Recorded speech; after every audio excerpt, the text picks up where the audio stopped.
Hmm? What? It's time for another review already? Oh, in that case, let me see what I've got lying around. Oh! This one's perfect. Alright, I think I've got a game that'll make an interesting video. What game, you may ask? Huh? You already know which game it is? Oh, you saw the title card and the name of the video already? Well, did you know that it's not that crappy game from 2006? You did. Alright, if you already know, then I guess Sonic the Hedgehog, everybody. The first in a long line of games, Sonic the Hedgehog was released on the Sega Genesis and the Megadrive on June 23, 1991.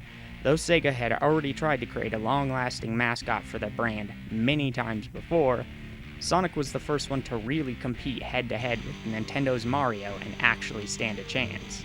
This is largely due to the strong campaign Sega used to make both the Genesis and Sonic look much cooler than Mario could ever be, with mild attack ads poking fun at the competition with top-rated, cliché 90s flair and gusto. The tactics used by Sega were so effective that eventually they overtook Nintendo as the leading console manufacturer on the market. As with Mega Man 1 in the previous review, Sonic is another game that doesn't try too hard to come up with an immersive or deeply compelling plot. Dr. Ivo Robotnik, or Eggman if you're feeling particularly Japanese today, is in search of 6 magical emeralds called the Chaos Emeralds, which are said to possess power strong enough to, what else, take over the world. In his quest to dominate, pollute, and control the world, Robotnik has captured the fuzzy, cute little animals of the world and placed them in large capsules, as well as in countless robotic death machines that are out to destroy anyone who attempts to stop him. Sonic the Hedgehog is one such challenger to Robotnik's scheme, and this Azure mammal has an ace up his sleeve. He's the fastest living thing on the planet. While Mario decided it was okay to murder the inhabitants of the Mushroom Kingdom by headbutting the blocks and stomping the Goombas they'd been turned into, Sonic decided to make it his goal to not only find the Chaos Emeralds first, but also to make sure the imprisoned animals are set free to live another day. And that's exactly what you're doing when you're playing Sonic the Hedgehog.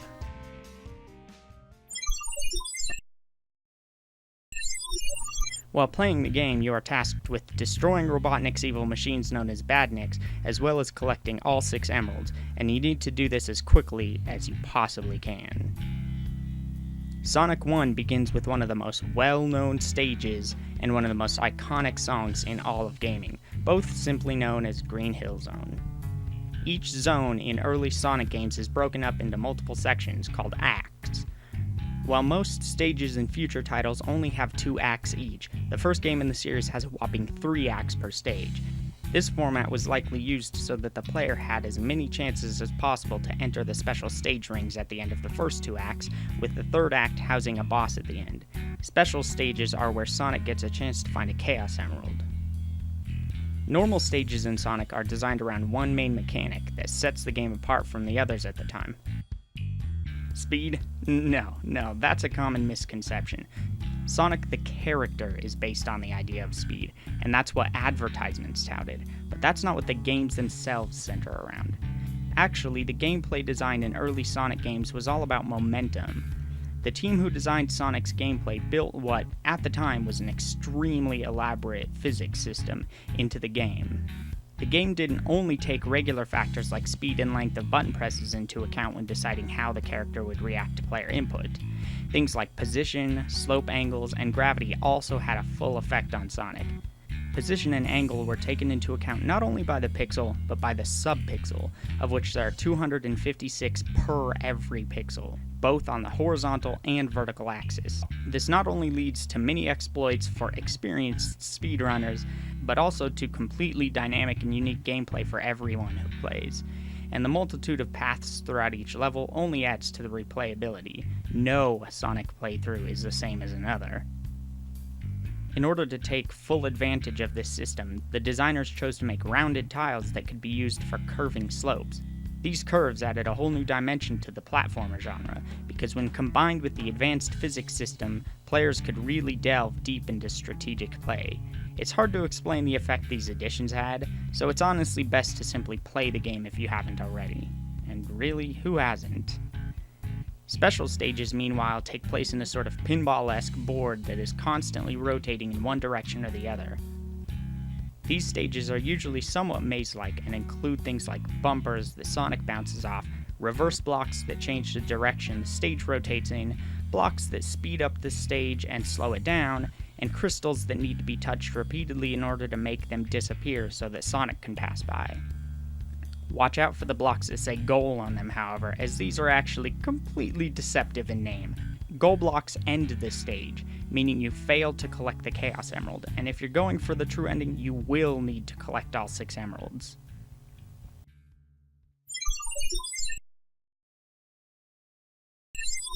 Gameplay for Sonic the Hedgehog is fairly simple, which helps lend the player a better feeling of freedom thanks to the mechanics described up above. The player doesn't get bogged down with extra controls to remember. Sonic runs, Sonic jumps, Sonic ducks, Sonic looks upward, and Sonic rolls around. Pretty normal. There isn't much else to it. One small thing to note is that it's not always best to hold the D-pad in the direction you want Sonic to go. If Sonic hits a spring or is rolling downhill, holding that direction actually gives Sonic a cap to his maximum speed. But if you let go and just allow Sonic to carry on, his top speed is effectively infinite. Enemies in Sonic aren't exactly creative per se, but that doesn't mean that they're not still well done. You jump on or roll into badniks to release the animals inside, some of which have specific weak spots. At its core, it's really that simple. These enemies are fairly varied, from flying bees that shoot projectiles diagonally, jumping fish, spheres surrounded by spiky balls, and much more. Bosses, meanwhile, are always simply Robotnik, though he's controlling a different robotic creation each time. Most of these bosses are easy, but some of them have decently interesting mechanics, like the boss of Springyard Zone, who attempts to stab Sonic with a spike. But if he misses, he picks up the block below, and that platform is then destroyed. Unfortunately, once you learn the patterns to each boss, the only one that's a pain is the boss of Labyrinth Zone. But we'll get to that zone later. Sonic can also collect many different types of things during his journey besides the Chaos Emeralds. One such collectible is the golden rings strewn throughout each zone. As per usual in classic platformers, collecting 100 rings will give you an extra life, and they contribute to your score at the end of each act. But rings also serve as Sonic's life. As long as he has a single ring, Sonic can survive anything other than bottomless pits and being crushed. To add importance to said little golden circles, collecting and keeping 50 rings by the end of the act allows Sonic to enter an extremely large ring, which is where the special stages take place. Rings are also placed in the special stages, and collecting enough of them gives the player an extra continue. Not an extra life, but a whole continue. It's really easy to do, so farm as many of them as you can if you're afraid you might have difficulty later on. Outside of rings, Sonic can also collect 3 different power-ups: temporary invincibility, a shield that allows him to get hit once without losing his rings, and speed shoes, which drastically enhance Sonic's running ability. For the most part, none of these power-ups are particularly useful, but there are a few spots where the shield or invincibility can come in handy. The stages are overall fairly well designed. Many people who aren't too fond of Sonic's design complain that the game impedes its own goals. Starting with the second stage, Marble Zone, the pace slows down a ton, and there aren't near as many areas where Sonic can just let loose and run. But if you remember that Sonic's gameplay is more about momentum than speed, you realize that the stages are fairly well designed, though I personally find them the least fun in the series, outside of Springyard Zone and Starlight. This brings us to the bane of any Sonic 1 playthrough, Labyrinth Zone. This stage brings with it a host of new mechanics and problems that really slow down the experience. For new or young players, this zone is usually the point where they either give up or die trying to complete it. To start, there's the addition of water physics and the fact that Sonic can't breathe underwater. Unlike Mega Man, Sonic doesn't jump any higher when he's underwater, but he's significantly slower than normal in every single action he takes. Sonic also can't swim, meaning that he has to walk around at the bottom of the body of water and find air bubbles before he drowns.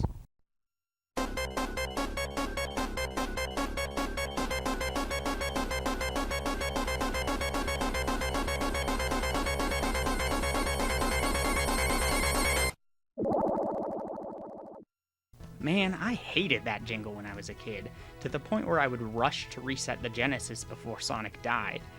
Unfortunately, the breathable bubbles seem to come at complete random, meaning it's very possible to die waiting to be saved. Die all your lives off and it's either a game over, or if you have a continue, you have to restart the act. Other smaller things were added to Labyrinth Zone, like platforms that begin to float up to the top of the water as soon as you step on them, rushing water that carries Sonic along, and conveyor belt style platforms. These level pieces alone aren't bad, but thanks to the design of the zone, they can become a nightmare. Why, you ask? Because of the terrible slowdown. Seriously, this game gets down to like 2 or 3 frames a second sometimes, and it's even worse in the very final act of the final zone, which is basically an ultra difficult version of the Labyrinth Zone act. Sonic is already slow underwater, but things come to a complete halt when the frame rate tanks. The problems this slowdown creates cannot be understated, including the fact that it makes it extremely difficult to collect rings after you get hit. And since the drowning jingle doesn't slow down with the frame rate, it's difficult to tell how much time you really have left before Sonic dies. One more new object to note is the water slides that can be found in these acts. At the beginning of Act 3, there's a series of water slides that loop indefinitely, and require a fairly precise jump from Sonic, so that you can reach the button that opens the loop. This part gave me so much trouble as a kid, all because there's one mechanic the game doesn't explain to you. In order to reach said button reliably, you have to hold up on the D-pad to jump higher off of these water slides. If you don't, Sonic's jump arc is angled much more horizontally instead, meaning the jump becomes much more difficult to time. Meanwhile, the boss of the stage is arguably the biggest pain in the game, and you aren't even required to defeat him. Robotnik seems to be simply trying to escape the labyrinth just like Sonic, and while you can hit him enough times to damage his ship, the objective is simply to make it up a long, difficult platforming challenge before Sonic drowns. I'm really curious to know whether the developers were simply trolling with this design, because while this is the easiest boss on paper, it's usually what people consider the most difficult boss in practice. Graphically, the game is solid, though the later entries trump it by a long shot. Still, the animations are clean and crisp, the colors are vibrant, the sprites are detailed, and the styling is really unique. Sonic really pops well in the environments, and the enemy designs are pretty creative. There are a lot of unique little pieces thrown in to make each zone feel different from the last, and the background is sometimes animated and can make decent use of multiple scrolling layers. The sound effects are balanced well, and a large amount of the more common effects went on to become known by practically everyone who grew up with or around a Genesis. As stated in the last review, I don't really want to deal with copyright issues, so I won't be sampling any of the music, but suffice it to say that the music is masterfully done, and is to many the best part of the game. The tracks are incredibly diverse, really well crafted, and work their way into your brain like nothing else could. The most amazing thing is that it only gets better from here as far as the Genesis Sonic games go.